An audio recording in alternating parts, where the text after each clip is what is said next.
Yun na nga guys, magandang hapon sa ating lahat at nandito na nga tayo na muli. Ay nandito na si Coach Didi. Yan guys, ay dumating na po ating parcel na inaantay-antay natin ng ilang araw, no, mga kalodi. Yan po yung wallet na may 6 na card na pwede natin ilagay, no. At i-unbox na po natin siya, no, mga kalodi. Okay. Okay mga kalodi, tayo dyan. Yan na nga, ito na siya.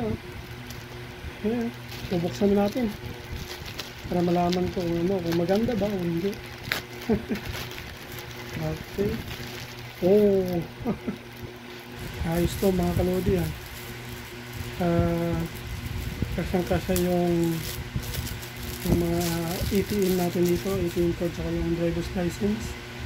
Yan, maganda nga siya kalodi. Alright. Okay. Tapos dito yung lagay ng pera sa gilid. Yan. Dito yung mga card, 6 na card. Tapos dito naman yung driver's license natin ilalagay. Okay. Alright. Maganda siya mga kalodi. Sakto-sakto.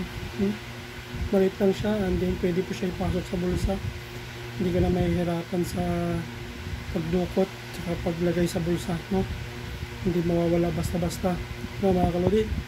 Sige, maraming salamat. Paulitin. Bye.